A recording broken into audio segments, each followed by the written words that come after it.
So I love birds, and especially bluebirds. So I have a couple bird boxes in my yard, but kept having issues at times with other animals killing the babies, especially snakes. So I researched the options for baffles and found the design for the Kingston Baffle to be the best option, as all the supplies can be found readily at hardware stores, and it wasn't too hard to make.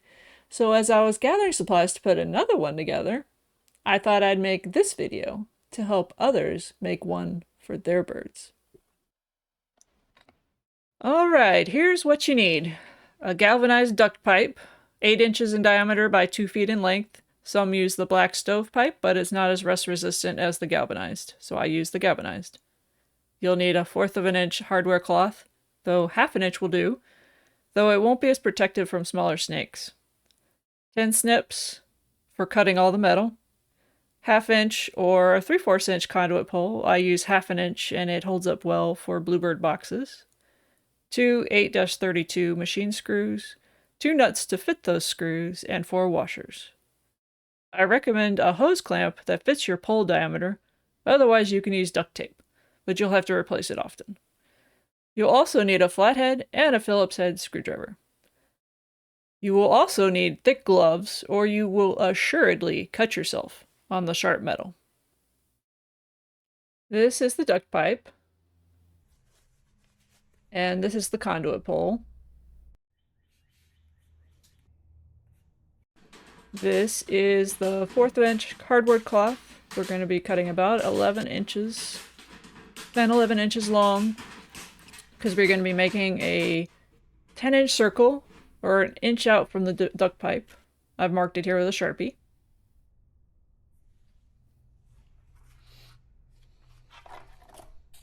Then we're going to cut that out with the 10 snips.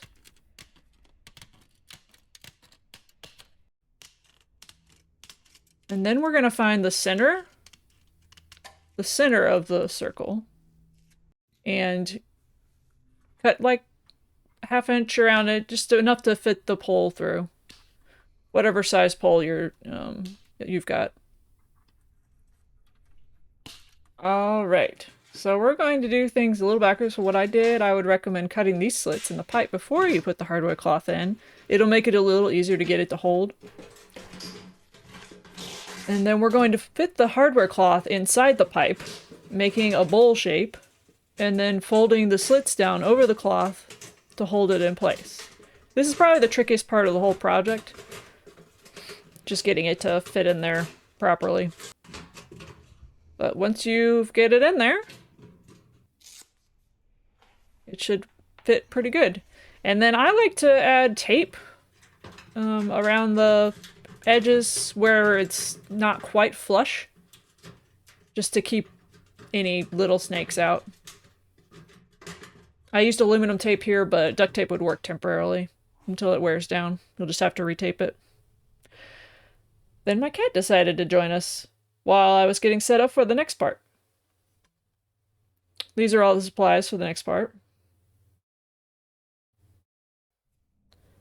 Cut the hanger straps into 2 7-inch strips, bend the ends some on each one, and form a kind of V shape in the middle, leaving 3 big holes free. We'll be putting the pole through it and screwing the 2 straps together. Alright, so I've put the pole through the hanger straps,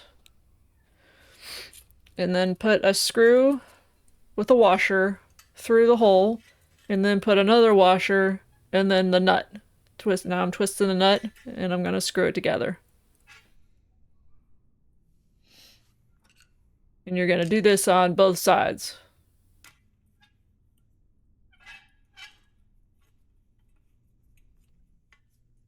It should be fairly tight, but it should be able to slide off the pole once you put the pole through.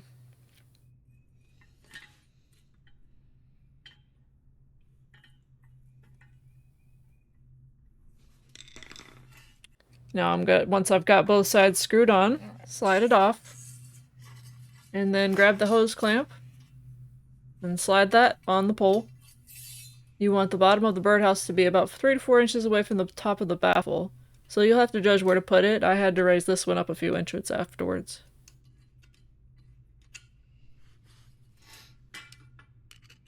And just tighten it on there. Nice and tight with a flat head. And then you'll slide the hanger strap back on. It sits on top of the hose clamp. And then, in addition, you can get some pipe foam insulation and cut out pieces to fit around the hanger strap ends to cut the squeaking down a bit. I use ties to hold it together. This isn't necessary per se, but it does cut down on the noise. I've also used bubble wrap in the past, so that's an option, but it won't last more than a season or two. And then you can put the whole thing through the pole. It just sits on top of the hanger strap. Alright, now it's just time to pound a piece of rebar into the ground. This is what the pole will fit over. And then just slide the pole with the baffle right onto it. And then you can mount your bird box on the top. And these are a couple products I've got from Banner Enterprises. I'll put the link in the description below. That just helps it from swaying. It attaches to the conduit pole, and then this one attaches the conduit pole to the bird box without drilling any holes or anything. I didn't feel comfortable drilling holes. And this is a setup I've had for a while. This is about how far you want it down from the bird box. 3 or 4 inches. And I've already got a chickadee nest in there. We'll see if they lay eggs.